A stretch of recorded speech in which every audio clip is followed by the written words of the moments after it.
สวัสดีเนาะลูกค้าพี่สิปีเนาะวันนี้น้องที่มาดีตัวสูตรรถของตุลุมเนาะสูตรรถชุดวิ่งเนาะมันเป็นอะไรมันมีหลายรุ่นให้ลูกค้าเลือกเอาเนาะมันมีพักต่อเนาะตักติโกเนาะตัวท็อปเอเนาะเอ็มซีเนาะเพราะมีแต่ละรุ่นมันก็มีลักษณะต่างกันเนาะตัวพักต่อสีทองเนาะก็เดินมาตัวสีทองเนาะมันเป็นลักษณะเนาะ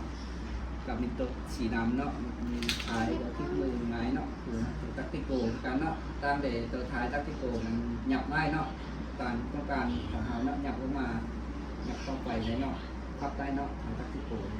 มันชุดนิ่งตัวตักติโกมันติดรุ่นไว้ประมาณ2005เนาะลูกค้าหลายคนมีบ่เห็นเนาะตัวนี้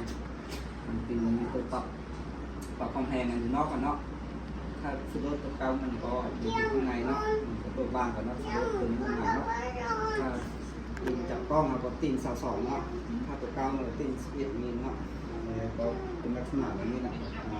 มีโม่ให้พร้อมเนาะลูกค้าเนาะโม่แต่น้องมันประทันบางใช่เนาะตัวโม่มันใส่ได้ชิปุ๊กเนาะโม่จะเป็นของแท้เนาะก็มีตัวโต๊ะเอเนาะมันรุ่นเนาะตัวโต๊ะเอคือกันเนาะมันขายมันเป็นแบบขายพักต่อเนาะงานแบบนั้นเนาะขับได้เนาะคิดมือไม้เนาะตัวนี้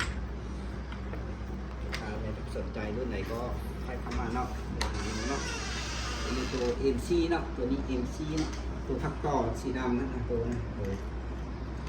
งามหลายเนาะมันเป็นรุ่นนี้เนาะมีโม่ให้พร้อมลูกค้าพร้อมเนาะ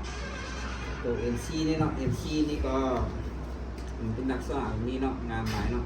เป็นงานไซก้อนงานเย็บเนาะมันคิดมือกับคิดมือสร้างเนาะตัวท้ายมันขยับเข้าได้เนาะขับได้เนาะตัวนี้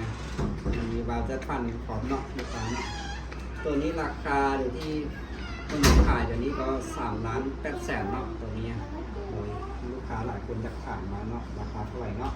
กับตัวฝักต่อเนาะตักติโกเนาะเขาเอเนาะราคาอยู่ที่4,500,000เนาะยังไม่มีวาล์วด้วยเนาะ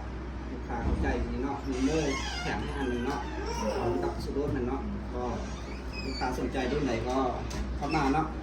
ใครเข้ามาโทรมาหาน้องเนาะก็น้องจะอธิบายให้มันเข้าใจกว่านี้เนาะเดี๋ยวเราเวลาไม่มีหลายเนาะก็ขอเข้าใจลูกค้าแบบว่าติดต่อมาช่องทางวัดแอปของน้องเนาะหรือวัดแอปของน้องเนาะ020เนาะ9771เนาะ7901เนาะก็สองเบอร์นะ020เนาะ9875เนาะ08090เนาะวัดแอปของน้องเนาะติดต่อมาทางช่องวัดแอปน้องเนาะก็ช่องยูทูบน้องเนาะเราเข้ามาเบิ้งเนาะสำหรับได้รุ่นไหนเนาะก็เข้ามาหาน้องเนาะโทรมาหาน้องก็ขอบใจลูกค้าเนาะขอบใจมีอย่างก็เข้ามาเบิ้งเนาะ